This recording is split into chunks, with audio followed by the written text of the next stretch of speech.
Quiero invitarle a abrir su Biblia en Mateo capítulo número 13. Hoy vamos a terminar el capítulo 13 de Mateo. Bueno, no lo vamos a abarcar todo.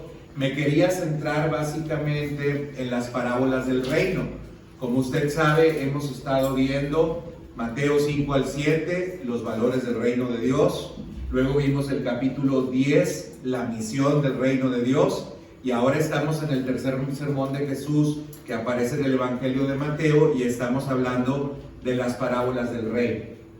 Actualmente, hermanos, y lo digo con tristeza, es muy común encontrar algunos cristianos que tratan de arreglar el Evangelio de Cristo, como si algo de lo que Jesús dijo estuviera mal dicho.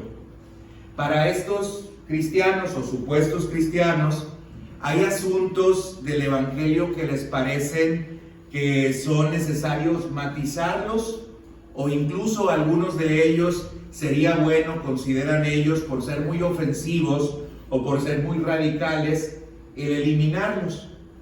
Un ejemplo de esto es que, por ejemplo, un pastor de una iglesia emergente decía que el sacrificio de Jesús por los pecados de la humanidad es irrelevante y debe ser visto como una forma cósmica de abuso infantil.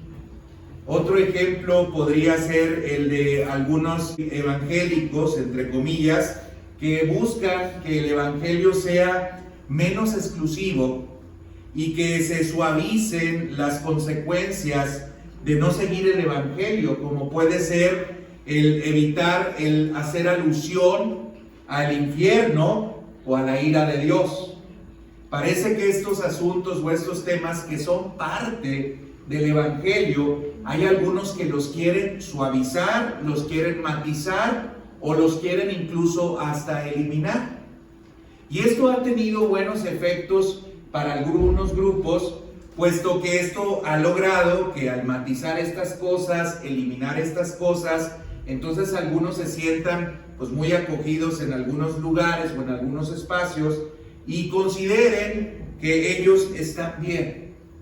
Un teólogo estadounidense llamado Helmut Richard Hegel, uno de los teólogos protestantes más importantes del siglo XX y que particularmente hablaba acerca de ética, era su tema principal, él juzgaba o decía que ya desde el siglo en el cual él vivía, se había empezado a dar algún movimiento en el cual se hablaba del evangelio social.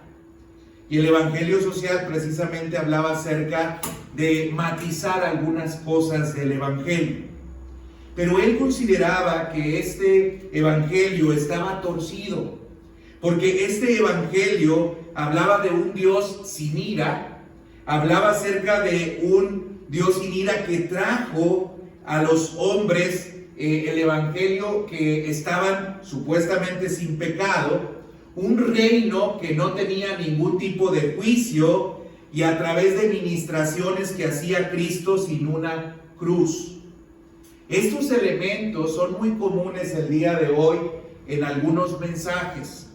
Ya no se quiere hablar acerca de que la ira de Dios está sobre todos los hombres, y así lo dice la carta a los romanos. O ya no se quiere decir, por ejemplo, que los hombres han pecado y están destituidos de la gloria de Dios. Ahora se busca decir que todos los hombres son buenos. No se quiere decir de ninguna forma, por ninguna manera, que Dios va a hacer un juicio. Y no se quiere decir tampoco que el que nosotros pudiéramos ser salvos implicó la muerte de Jesucristo en la cruz. Pero esto no es nada nuevo, hermanos. Esto es algo que sucedió incluso desde los tiempos de Jesús. Siempre ha habido algunas personas que han considerado que el hombre es bueno por naturaleza, que el hombre no está apartado de Dios, que el hombre no necesita arrepentimiento, que el hombre no necesita fe, que el hombre no necesita dejar su vida antigua para tener una vida nueva. Tan es así que Jesús, cuando habla acerca de las parábolas del reino, aclara y no solamente aclara, sino que enfatiza que hay un asunto que estaba en el evangelio del reino de Dios que no podía ser de ninguna manera quitado, ni podía ser de ninguna manera matizado. Y a lo que me estoy refiriendo es acerca del juicio que Dios iba a hacer al fin del tiempo. Y Jesús no quiere que quede fuera que Jesús incluso en las parábolas del reino lo dice 2 veces. Tenemos la parábola del trigo y la cizaña, y luego tenemos, para rematar o para terminar las 7 parábolas que aparecen en el capítulo 13, la parábola de la red. Y estas 2 parábolas son dadas precisamente para hablarnos acerca del juicio inminente que Dios va a hacer sobre aquellas personas que decidan no aceptarlo a Él. Por supuesto que este mensaje, como les digo, ya no es muy popular, porque ahora ya no hay condición para acercarte a Dios, y no es que nosotros las hayamos impuesto, sino que Dios a través de la Escritura las ha revelado. Hoy quiero hablarles acerca de esta parábola, y para abordar esta parábola quisiera que consideráramos 2 cosas. Lo primero que quiero que veamos es lo que significa la parábola, y en segundo lugar quiero que veamos la razón por la que Jesús enfatiza esta enseñanza a través de esta segunda parábola, que es muy similar a la del trigo y la cizaña. Primeramente, usted sabe que durante estas semanas hemos aprendido algunas cosas en relación al reino a través de las parábolas. Por ejemplo, hemos aprendido cómo es que será recibido el mensaje del reino de Dios a través de la parábola del sembrador.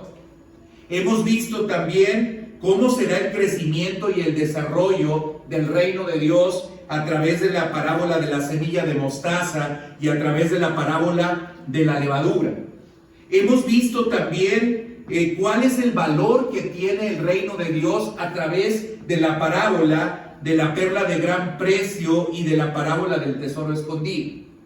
Pero también hemos visto cuál es la condición actual del reino de Dios y cuál será la consumación del reino de Dios a través de la parábola del trigo y la cizaña, y a través también de esta nueva parábola que nosotros consideramos.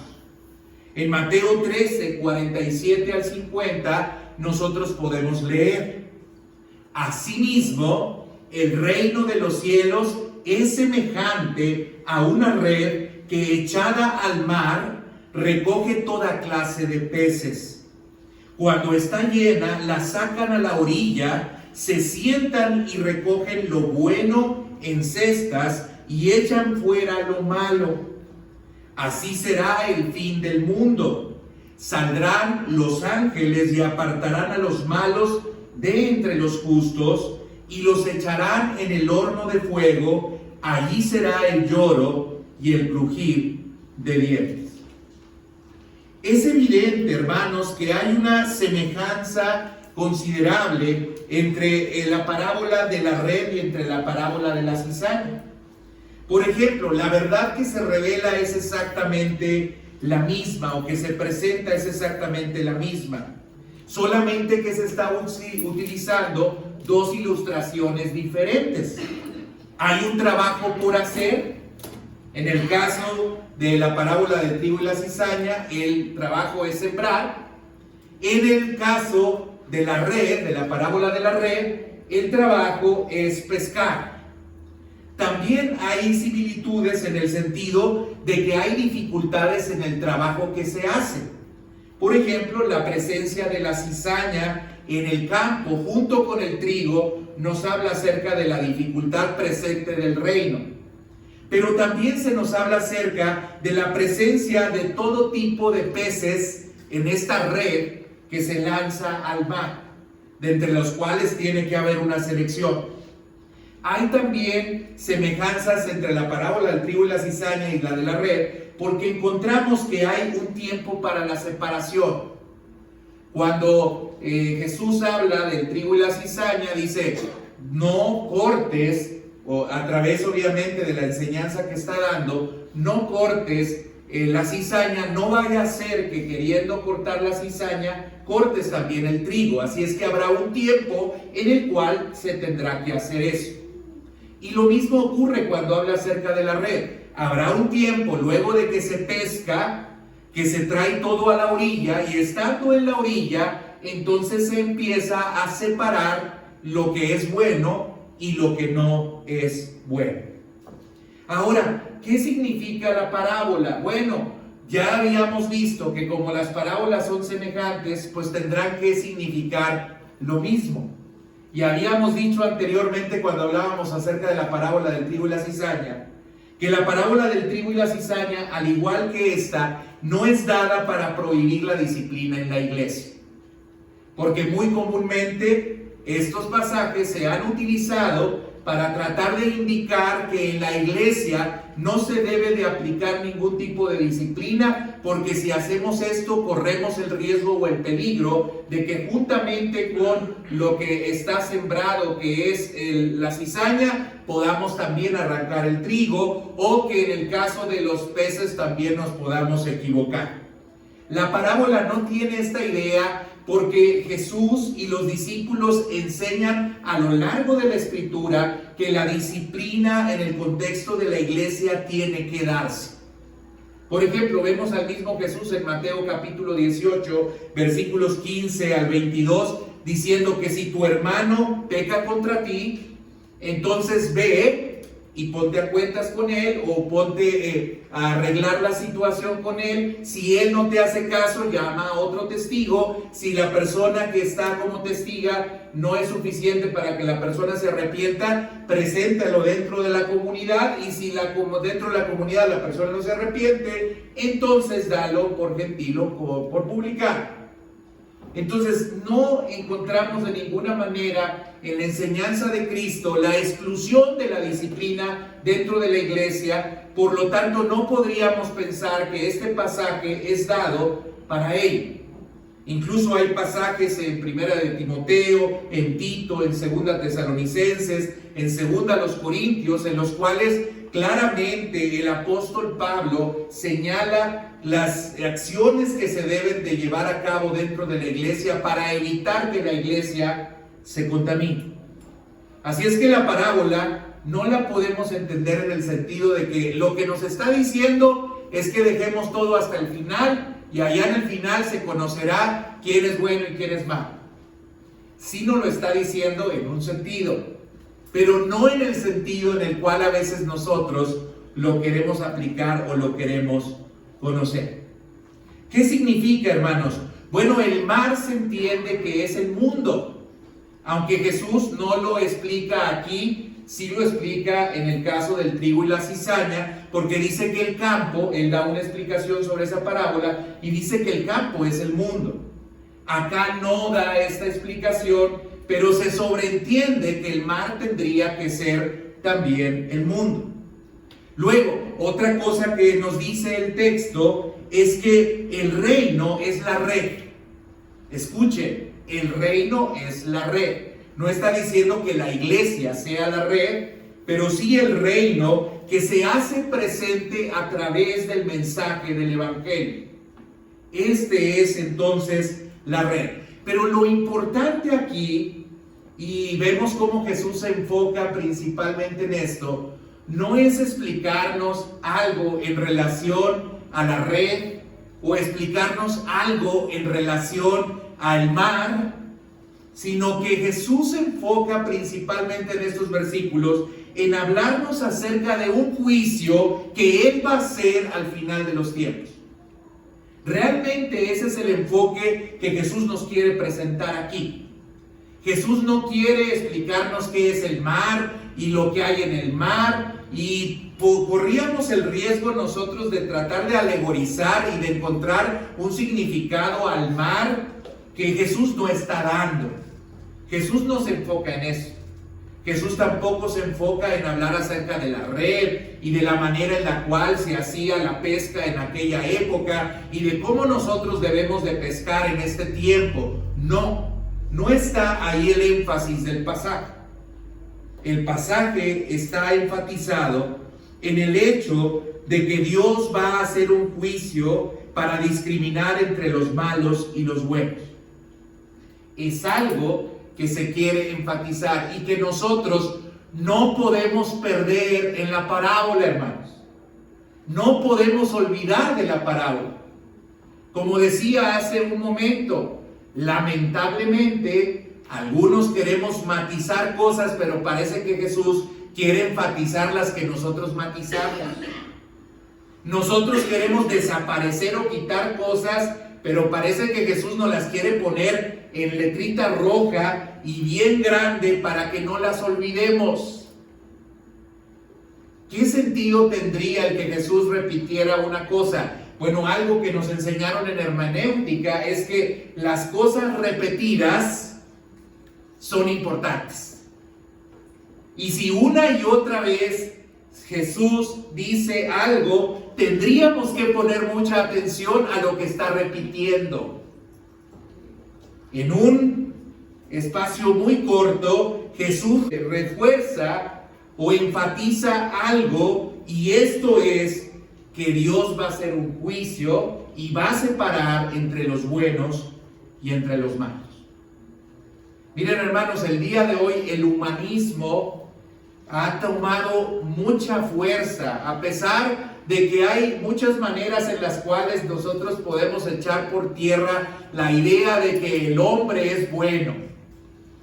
De hecho, tan solo después de la Segunda Guerra Mundial tendríamos elementos suficientes para darnos cuenta que el hombre no es tan bueno.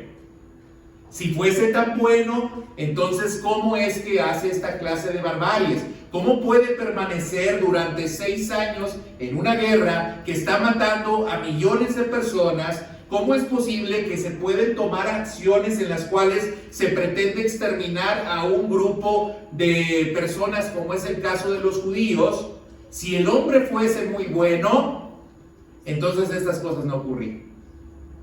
Y de hecho, esto llevó al nacimiento de una corriente filosófica que se llama el existencialismo.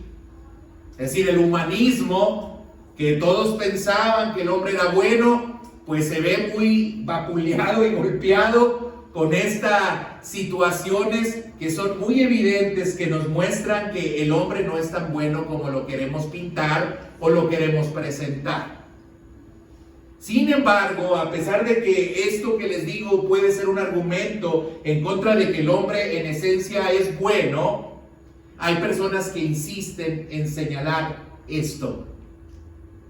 Las personas se resisten a aceptar que en ellos hay algo malo. Y si tú les predicas el evangelio y les dices que ellos se tienen que arrepentir de algo, ellos te ven como bicho raro y te dicen, ¿de qué?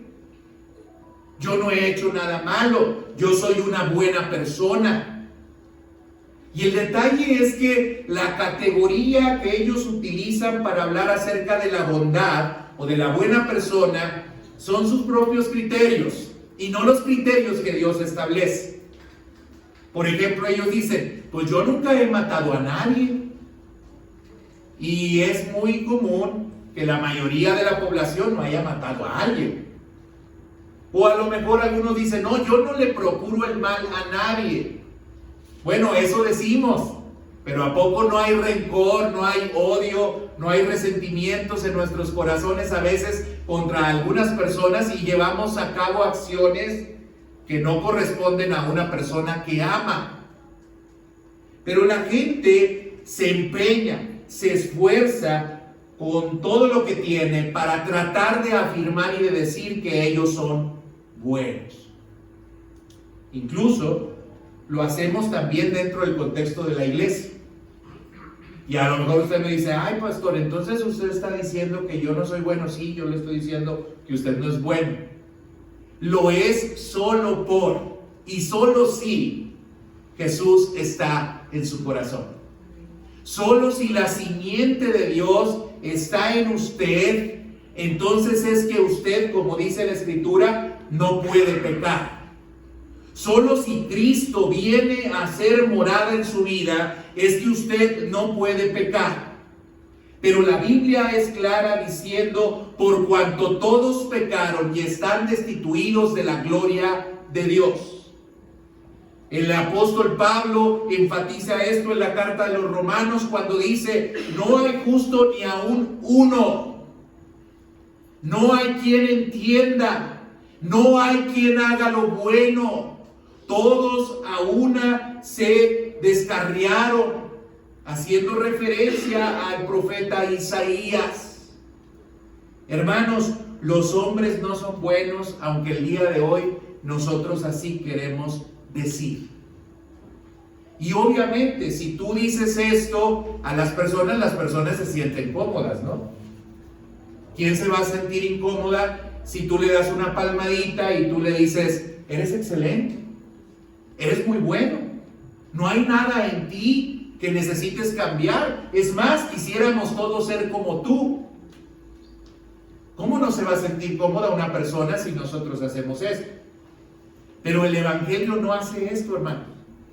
Y Jesús no hace esto. El llamado de Cristo y el Evangelio, el mensaje del Evangelio es arrepentíos, arrepentíos, cambien su forma de vivir, den una dirección a su vida y vayan en una dirección opuesta a la cual ustedes iban. Ustedes pensaban que iban por buen camino, ustedes pensaban que iban bien, ustedes pensaban que no había falla en ustedes, pero el Evangelio dice, no, si hay falla en ustedes y tienen que cambiar el rumbo y la dirección de sus vidas. Hermanos, la doctrina de la supergracia el día de hoy está, pero muy popular y trae mucho éxito. Esta doctrina de la supergracia dice que Dios es tan amoroso que Él acogerá a todos sin distinción, incluso a aquellos que no se arrepientan. Eso, hermanos, no es cierto. El amor de Dios es muy grande, por supuesto. Y Dios perdona toda clase de pecados, claro que sí. Y Dios nos llama a que vengamos a Él y nos abraza con su amor y con su misericordia. Pero para ello es necesario que nosotros nos arrepintamos de nuestras maldades. Hermanos, hay condiciones para ser salvos. Y esto es justamente de lo que se trata el mensaje del Evangelio. Por eso citaba yo hace un momento a Helmut Richard Niebuhr. Decía que se quebranta o se tuerce el mensaje del Evangelio cuando se enseña que hay un Dios sin ira, que trajo a hombres el Evangelio sin pecado y que viene a establecer un reino sin ningún tipo de juicio a través de ministraciones de un Cristo que no vino a la cruz. No, hermanos, eso es una tergiversación y es completamente una distorsión del mensaje del Evangelio. Y de veras, hermanos, ojo, es muy popular el día de hoy esto. Matizamos, ajustamos, borramos cosas que no nos parecen buenas, atractivas o que sean bien recibidas por los demás, con tal de nosotros incluir a más y tener a más. Pero Jesús, fíjese lo que está diciendo, hay un juicio. Sí hay una categoría de buenos y malos. Sí existe la necesidad del arrepentimiento. Sí existe la necesidad de un cambio. Sí existe la necesidad de una nueva vida. No podemos seguir siendo los mismos. Y Jesús lo dice, y el apóstol Pablo lo entiende y dice, de modo que si alguno está en Cristo, nueva criatura es, las cosas viejas pasaron, he aquí todas son hechas nuevas. Ahora bien, entendamos entonces que la parábola nos está hablando y está enfatizando en este juicio que algunos quieren borrar y quieren quitar. Este es el énfasis de la parábola, y lo que nos está diciendo la parábola es que al fin de los tiempos Jesús va a hacer un juicio. Ahora, ¿por qué Jesús enfatiza esto? Esa es la segunda parte del mensaje. ¿Por qué Jesús tiene que enfatizar esto? Bueno, lo tiene que enfatizar porque las monedas tienen dos caras. Y tenemos que conocer las dos caras de la moneda. Es decir, hoy se oye mucho acerca de la gracia, de la misericordia, del perdón de Dios y por supuesto de que Dios es bueno. De hecho, es la cara más conocida de Dios.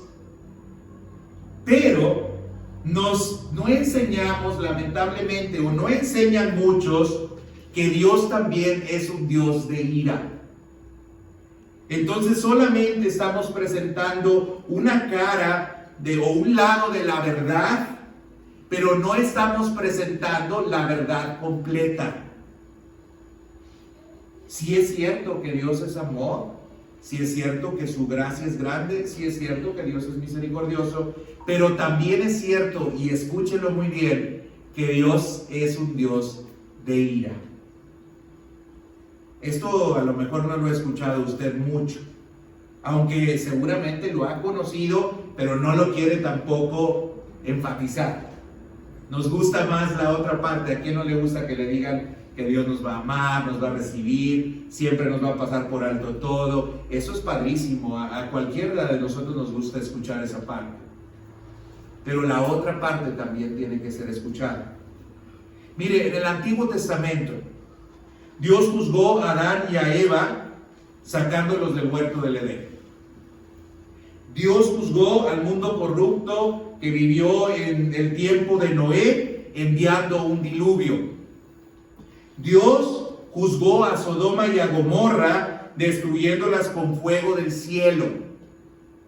Dios, hermanos, juzgó a Egipto y a Faraón y a los capataces crueles que tenía el pueblo de Israel, enviándoles 10 plagas y además los hizo quedar sepultados bajo las aguas del Mar Rojo. Dios, hermanos, juzgó a Nadab y a Abiú, a Coré, a Datán y a Abiram. Dios, hermanos, envió a Israel a la cautividad asiria y envió también a Judá a la cautividad babilónica. Y en la Escritura se es claro en decir que quien lo hizo, quien tomó esa acción, quien tomó esa decisión, quien resolvió hacer eso, fue Dios.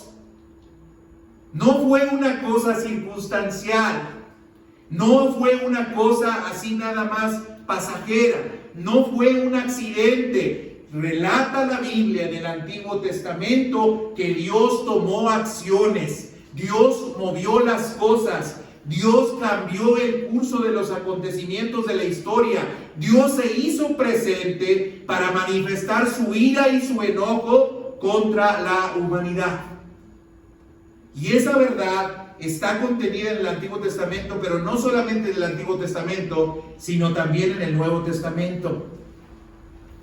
Por ejemplo, hermanos, el juicio cayó sobre los judíos cuando Dios permitió que Jerusalén fuera destruida en el año 70.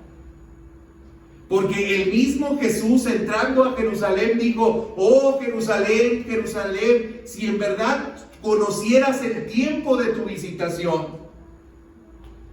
Dice: pero vendrán días sobre ti que no habrá muro sobre muro.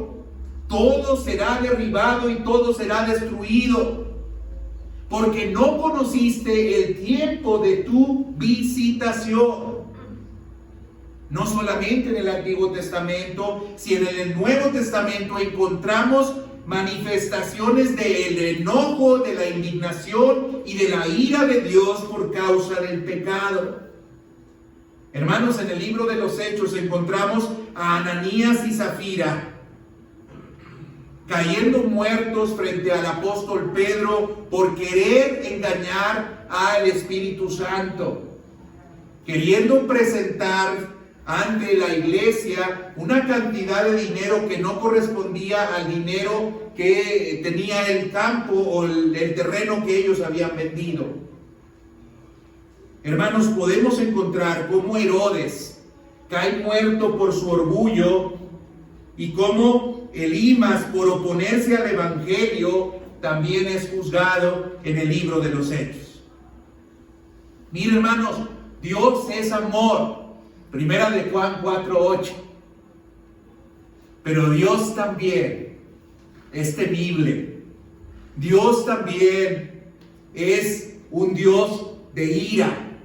Dios también es un Dios que mira la maldad de los hombres.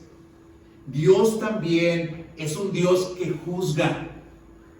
No solamente ama, también juzga. Dios juzga y Dios castiga a pecadores de varias maneras.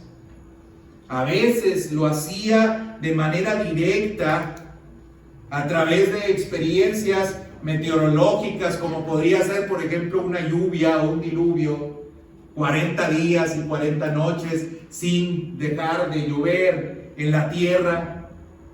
Sobre las plagas de Egipto, utilizando la propia naturaleza para juzgar.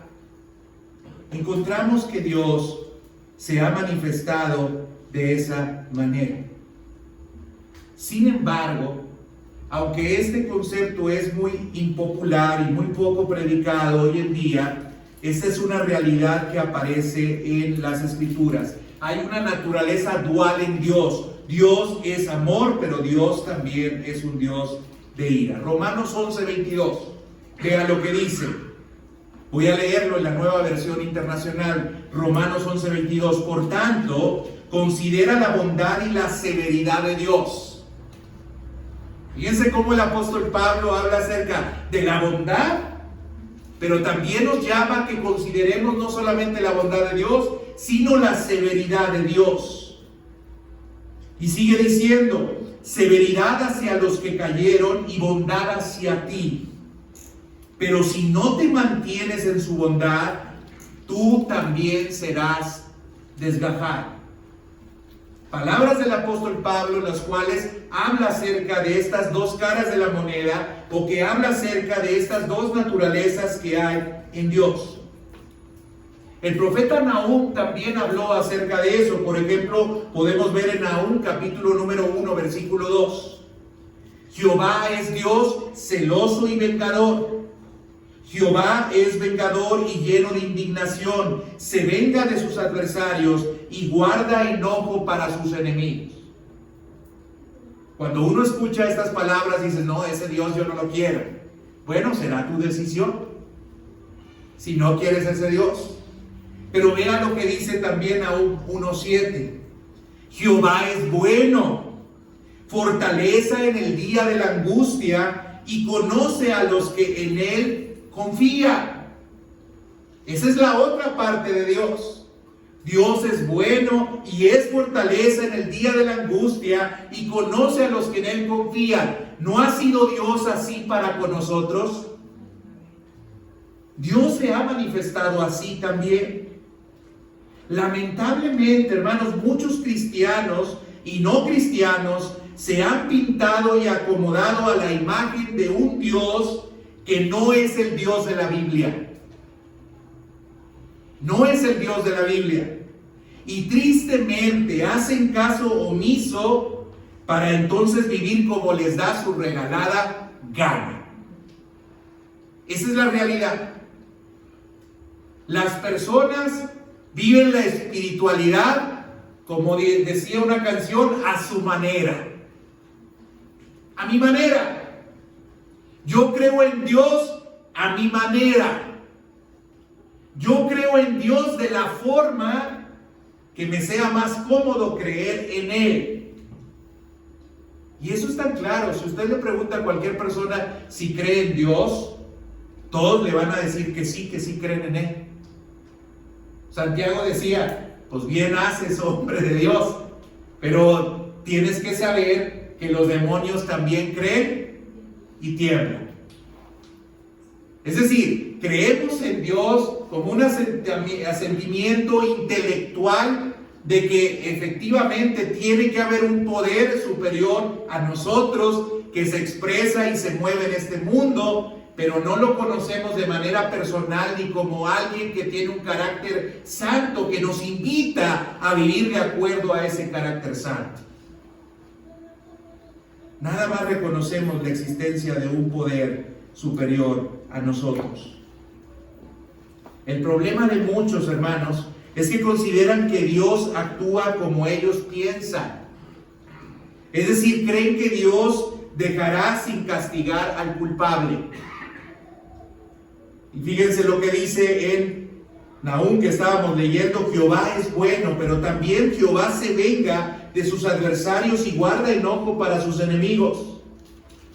A través de la Escritura encontramos esta dualidad. Mire, en Romanos capítulo número 1, versículo 21 al 24, vea lo que dice el apóstol Pablo. También cito la Nueva Versión Internacional. Dice: a pesar de haber conocido a Dios, no lo glorificaron como a Dios ni le dieron gracias, sino que se extraviaron en sus inútiles razonamientos y se les oscureció su insensato corazón. Aunque afirmaban ser sabios, se volvieron necios y cambiaron la gloria del Dios inmortal por imágenes que eran réplicas del hombre mortal, de las aves, de los cuadrúpedos y de los reptiles. Por eso Dios los entregó a los malos deseos de sus corazones, que conducen a la impureza sexual, de modo que degradaron sus cuerpos los unos con los otros.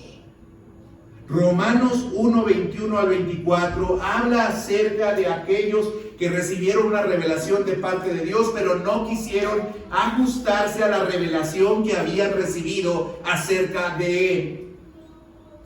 Y habla acerca de la revelación a través de la naturaleza, pero hay otros que han recibido la revelación de Dios a través de la palabra escrita, y de igual forma que estos también han deseado y han decidido el no glorificar a Dios. Y han decidido hacer caso a sus deseos carnales, a sus anhelos en el corazón, en lugar de hacer caso a Dios. Ahora bien, hermano, usted podrá decir: bueno, ¿y qué peligro hay en que nosotros neguemos la ira de Dios? O que no hablemos de ella. Porque incluso hasta podríamos decir: oye, no, pues si trae beneficios. Hay iglesias que están llenas porque no se habla acerca del juicio de Dios, ni del pecado, ni hay una amonestación, ni hay una disciplina contra nadie, ni contra nada.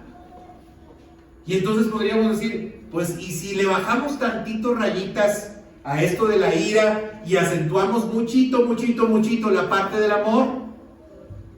¿Qué nos puede traer como consecuencia? No creo que nos traiga nada mal. Bueno, hermanos, yo quiero decirle una cosa: sin la ira de Dios, primeramente, el evangelio no tiene sentido. Sin la ira de Dios, el evangelio no tiene sentido. ¿Cuál sería la urgencia de predicar y anunciar a los demás que necesitan salvación por medio de Cristo, si finalmente Dios no está airado y no está enojado? Si ellos no van a tener que enfrentar ninguna clase de juicio, ¿para qué entonces predicar y anunciar el evangelio y estar remachando una y otra vez diciendo en la iglesia que nuestra responsabilidad es compartir el evangelio? El evangelio carece de todo sentido si nosotros, hermanos, negamos la ira de Dios.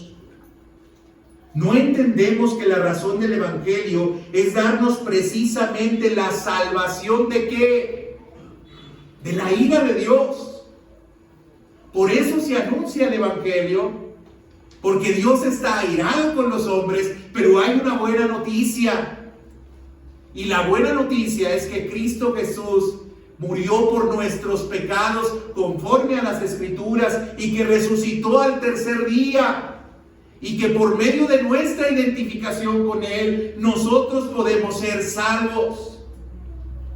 El evangelio no tendría que ser predicado si no dijéramos que Dios está airado y Dios está enojado. Si rechazamos la ira de Dios, hermanos, pronto todo el evangelio se habrá ido. Si rechazamos la ira de Dios, entonces no necesitaríamos seguir predicando. Y creo que el evangelio se ha perdido en algunos mensajes, hermanos, porque hemos rechazado el hablar acerca de la ira de Dios. Y entonces los púlpitos se pueden convertir en espacios en los cuales podemos dar charlas motivacionales. Los púlpitos se pueden convertir en espacios en los cuales nosotros hablamos acerca de algunos consejos para criar a tus hijos felices. O el púlpito se puede convertir en un espacio para que nosotros hablemos de las 3 leyes irrefutables del liderazgo.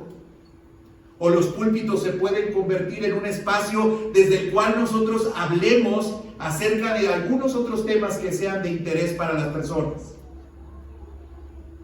Pero el mensaje que Dios nos llamó a predicar es el mensaje del evangelio. De lo que tenemos que hablar es del Dios que está revelado en la Biblia. Y lo que tenemos que decir, hermanos, es lo que está en la Biblia. No lo que nosotros consideramos que la gente necesita escuchar o necesita atender. Hermanos, si rechazamos la ira de Dios, entonces, como le decía, todo se habrá ido. Necesitamos aceptar a Dios tal como Él es, con su amor, con su ira, con su misericordia y con su justicia, hermanos. Ver la ira de Dios, escúchenlo bien, hermanos, nos trae a nosotros gratitud y aprecio por nuestra salvación. Y sabe, hay algunos que no están muy agradecidos con Dios porque no saben lo que les esperaba. No entienden lo que ellos iban a tener que sufrir y vivir por causa de apartarse de Dios. Y hermanos, por eso se tiene muy en poco la salvación, se tiene muy en poco la vida eterna, se tiene muy en poco la vida cristiana, porque no saben lo que recibieron, porque no saben de lo que ellos fueron salvados. Por eso es necesario que se predique también de la ira de Dios. Horrenda cosa es caer en manos de un Dios vivo. Dios es grande en misericordia, pero también, y grande en perdonar, pero también es justo y no dará por inocente al culpable. Y eso es lo que Jesús está resaltando, hermanos, en la parábola. Eso es lo que está enfatizando Cristo en la parábola. Hay un día de juicio, hermanos. Hay un día de juicio. Algunos, cuando hablan acerca de este día del juicio, pues nos aclaran, y la Biblia nos aclara algunas cosas que tienen que ver con el día del juicio. En la Biblia se nombra al gran día del juicio de diferentes maneras. En la Biblia se habla acerca del día del juicio del gran día, del día de Cristo, del día de Jesucristo, del día de nuestro Señor Jesucristo. Y todos estos que estoy yo mencionando son nombres a través de los cuales se designa a este juicio que Dios va a hacer. Dice la Escritura, hermanos, en Apocalipsis, y nos habla acerca de un gran día de juicio. Este gran día de juicio se dará cuando se dé la segunda venida de Jesús. Cristo viene a juzgar. Él es el juez en aquel día. Y como les he venido diciendo, Él no va a dar por inocente al culpable. Serán juzgados aquellos que no han aceptado a Cristo, pero también seremos juzgados nosotros. Ahora, seremos juzgados no para condenación, sino seremos juzgados para que conozcamos cuál será nuestro galardón. Es decir, usted es salvo por medio de la fe, pero algo que tendría que revisar es cómo está viviendo la vida cristiana, porque de eso depende también los galardones que usted va a recibir. Y ya he hablado anteriormente acerca de galardones que nosotros recibiremos. He hablado de diferentes coronas en otra ocasión que nosotros recibiremos, pero según sean nuestras obras. Pero aquellos que rechazan el mensaje de Cristo, aquellos serán juzgados para condenación. Y de esto es de aquello de lo cual nos está hablando Jesús precisamente en esta parábola, cuando habla acerca de que en ese lago de fuego será el lloro y el crujir de dientes. El Evangelio tiene sentido predicarlo solo si entendemos que hay una consecuencia de estar apartado de Dios y no sujetarse a su voluntad. Y esa consecuencia es el castigo eterno, hermanos. No tendría razón de ser la iglesia, no tendría razón de ser esta reunión si nosotros no entendiéramos que Dios está airado. Pero Dios muestra su amor para con nosotros en que siendo aún pecadores, Cristo murió por nosotros. Eso abre la posibilidad para hablar acerca del amor de Dios. Si yo no acentúo que hay ira, entonces no tengo la posibilidad de hablar acerca del amor de Dios. Qué grande amor nos ha dado el Padre para ser llamados hijos de Dios. Cuán grande amor Dios nos ha dado, que como decía el apóstol Pablo, siendo los primeros de los pecadores, Cristo murió por nosotros. Qué grande amor Dios nos ha dado, que estando muertos en nuestros delitos y pecados, Dios nos dio vida juntamente con Cristo y por gracia nosotros somos salvos por medio de la fe. Qué grande amor, hermanos, que nosotros teniendo que sufrir la ira de Dios en nuestras vidas, recibimos todo lo contrario por su gracia y por su misericordia. Que debiendo haber estado clavados en esa cruz, Cristo murió por nosotros en la cruz del Calvario para darnos salvación y para darnos vida eterna. Eso no lo podríamos entender si no sabemos que somos deudores a Dios y que nosotros estamos bajo la ira de Dios si vivimos en desobediencia. Por eso Jesús acentúa esta enseñanza respecto al reino. Los discípulos habían sido comisionados en el capítulo 10 de Mateo para ir y anunciar el reino de Dios. Y ahora, si estaban siendo comisionados, tenían que saber la urgencia que tenía este mensaje, entendiendo que al fin del reino, o en la consumación del reino, Dios haría un juicio. Y que su llamado al arrepentimiento entonces era algo muy urgente, porque la gente estaba bajo la ira de Dios.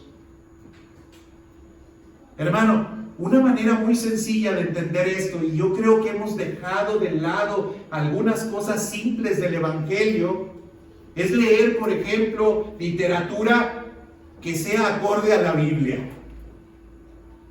aunque sea muy antigua. El progreso de Peregrino de Juan Bunyan. Tan simple que es entender el Evangelio. Si usted leyera El progreso del Peregrino o viera la película El progreso del Peregrino, que ya se hizo hasta en caricatura, se daría cuenta de lo que es la vida cristiana y entendería algunos conceptos de la vida cristiana que el día de hoy se perdieron por hablar acerca de la prosperidad. Se perdieron por estar hablando acerca de sacar demonios de las personas. Se perdieron por estar hablando de ser exitosos, de ser líderes.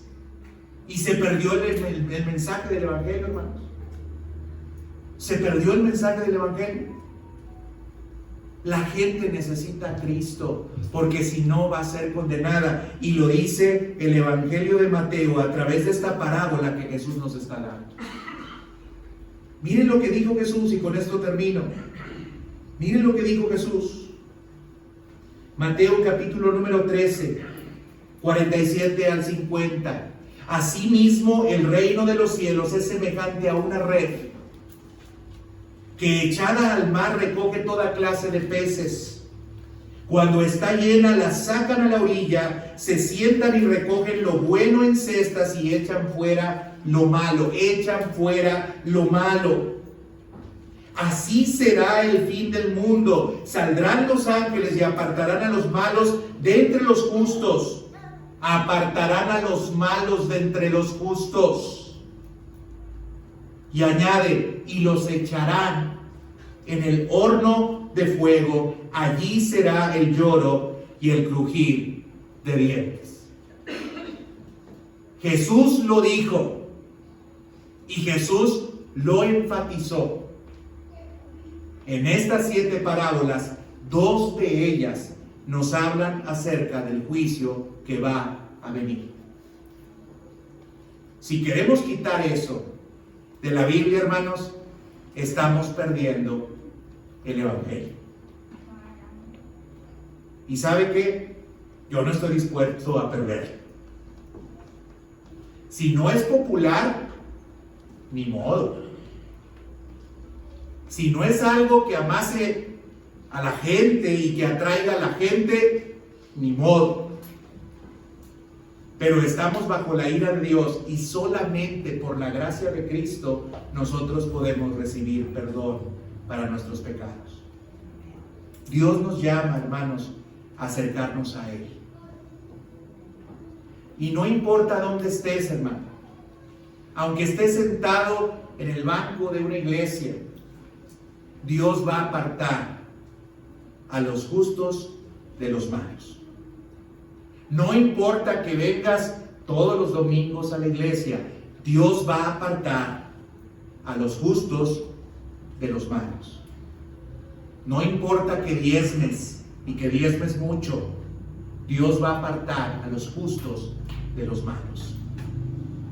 No importa que seas muy buena gente aparentemente a los ojos de los demás, Dios va a apartar a los justos de los malos. Por eso, hermanos, el llamado del Evangelio es al arrepentimiento. Y hoy te digo, no importa los años que tengas en la iglesia, Dios va a apartar a los buenos y a los malos. Y tú tienes que aceptar cuál es tu condición. Y tú tienes que buscar la gracia y el perdón de Dios. Dios es maravillosamente bueno. Porque a pesar de que tú mereces condenación, Él te quiere dar vida eterna. Y yo te quiero invitar a que si quieres tomar esta decisión, la tomes el día de hoy. A que te salves de ese juicio. A que descanses en la gracia y en el perdón de Dios y que vayas simplemente a ser parte de este evento en el cual Dios va a juzgar, pero solamente para recibir galardones y no para terminar siendo juzgado en el infierno. Dios muestra su amor para con nosotros en que siendo aún pecadores, Cristo murió por nosotros. Amén. ¿No es maravillosa la gracia de nuestro Dios? Amén. Vamos a orar y vamos a darle gracias. Y si tú quieres hacer esta decisión, toma esta decisión y acércate al Dios de amor que quiere perdonar.